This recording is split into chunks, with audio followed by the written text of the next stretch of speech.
योगी जी शर्म आती है कि जो गुड़िया चीख चीख कर दरिंदों का नाम बताकर इस दुनिया से गई, आज उसका चरित्र हनन किया जा रहा है। चरित्र हनन। युवती की मां और उसके भाई को ही हाथरस की गुड़िया के मामले में हत्यारा बताने की कोशिश की जा रही है। याद कर लीजिएगा, ये वही अखबार है जिसने जम्मू के कठुआ में भी यही बताया था कि रेप तो हुआ ही नहीं। इस पूरे मामले को, इतने बड़े मामले को जिस तरह से योगी जी आरोपियों को बचाने में जुटे हुए हैं, जिस तरह से इस पूरे मामले को डाइल्यूट किया जा रहा है, मैं एक खबर आपको दिखाना चाहता हूं आज जो प्रकाशित हुई है। और ये खबर क्या कह रही है, ये आप देखिए।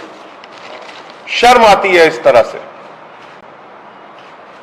शर्म आती है कि इस तरह का युवती की मां और उसके भाई को ही हाथरस की गुड़िया के मामले में हत्यारा बताने की कोशिश की जा रही है।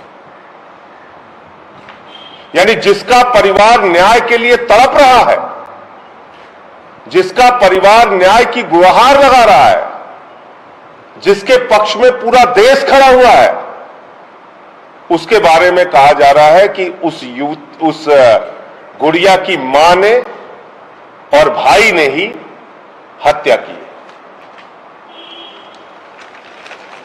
और इस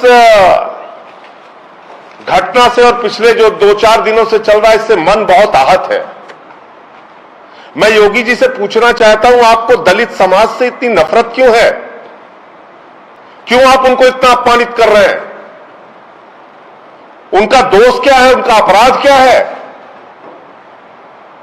वाल्मीकि समाज हो, जाटव समाज हो, सोनकर समाज हो, आज वो पूरे देश में आक्रोशित है, गुस्से में है, अपने आप को अपमानित महसूस कर रहा है कि इतनी बड़ी घटना के बाद भी योगी जी आप उनको न्याय नहीं दे रहे हैं।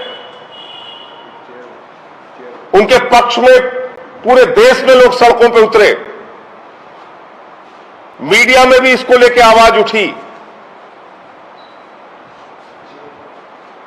और आप उल्टा उसी परिवार को फंसाने पे लग गए।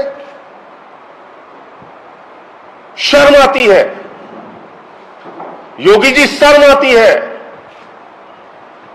कि जो गुड़िया चीख चीख कर दरिंदों का नाम बताकर इस दुनिया से गई, आज उसका चरित्र हनन किया जा रहा है। चरित्र हनन। शर्म आती है। मैं 2 बातें सिर्फ कहना चाहता हूं, 2 बातों से आपको पूरी बात समझ में आ जाएगी। नंबर 1,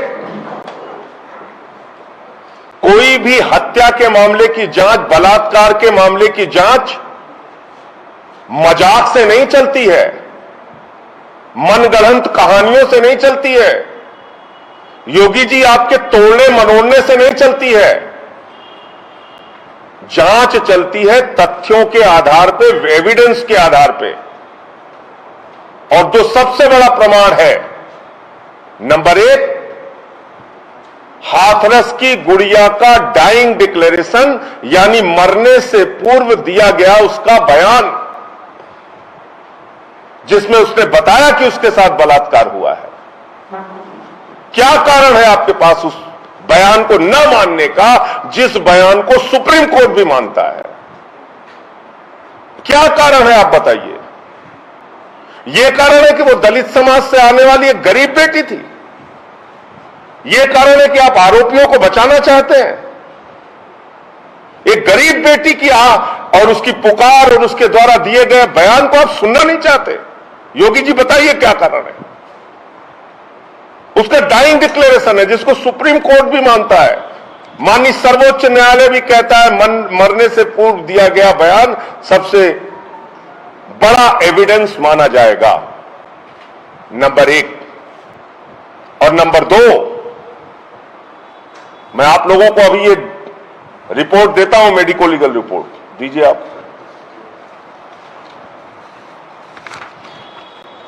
ये है अलीगढ़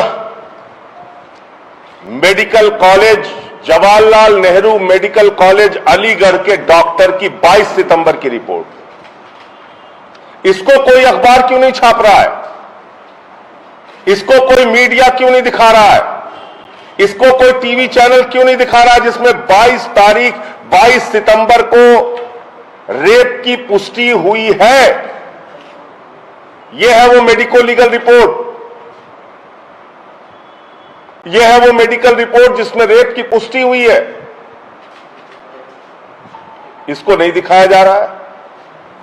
अब आप मुझे बताइए, एक तरफ उस हाथरस की गुड़िया का बयान है, दूसरी तरफ ये 22 सितंबर का जब वो अस्पताल में थी, जवाहरलाल नेहरू मेडिकल कॉलेज में थी, अलीगढ़ में थी, उस समय की उसकी मेडिको लीगल रिपोर्ट है, चिकित्सीय जांच की रिपोर्ट है जिसमें कहा गया है कि उसके साथ रेप हुआ है, रेप की पुष्टि हुई है। ये दोनों बातें आप नहीं मान रहे हैं? इन दोनों बातों को आप स्वीकार नहीं कर रहे हैं और दुनिया भर की आप बातें कर रहे हैं कि साहब अंतर्राष्ट्रीय साजिश थी और दंगा भड़काना चाहते हैं, नफरत फैलाने, क्या क्या बातें आप कर रहे हैं? कहां इस पूरी जांच को लेकर जा रहे हैं योगी जी अपनी राजनीति के चक्कर में? उस परिवार का अपराध यह है कि वो एक गरीब दलित परिवार है, इसलिए आज उसको सब मिलकर अपमानित करने पे लगे हुए हैं। मैं पूछना चाहता हूं, जब ये दो बड़े प्रमाण आपके पास हैं तो क्या कारण है कि अभी भी उस गुड़िया का चरित्र हनन किया जा रहा है? रात में 2 बजे जबरन उसकी लाश जला दी जाती है। मैं संस्कार नहीं कहूंगा क्योंकि संस्कार तो हुआ नहीं, मां बिलखती रही, एक बार चेहरा तो दिखा दो। संस्कार नहीं हुआ योगी जी, उसको जला दिया आपके प्रशासन ने, पेट्रोल छिड़क के जला दिया, सारे एविडेंस मिट गए, सारे प्रमाण सबूत मिटा दिए, फिर कह रहे हैं रेप नहीं हुआ। तो ये दो, जो उस गुड़िया का बयान था और जो ये मेडिकल रिपोर्ट है, ये दोनों क्या है? ये दोनों रिपोर्ट, ये दोनों क्यों नहीं मान रहे? आप क्या कारण है आपके पास? और आपकी नीयत में खोट बहुत साफ तौर पे समझ में इसलिए आता है कि सुशांत सिंह राजपूत का जब मामला होता है, सीबीआई जांच का आदेश होता है, एक दिन में नोटिफिकेशन हो जाता है, दूसरे दिन में सीबीआई की टीम जांच करने पहुंच जाती है, लेकिन इस गरीब दलित परिवार की गुड़िया को जब न्याय दिलाने की बात आती है तो 7 दिन हो गया सीबीआई जांच के आदेश की बात कहे हुए आपको योगी जी, 7 दिन के बाद भी आज तक नोटिफिकेशन क्यों नहीं निकला?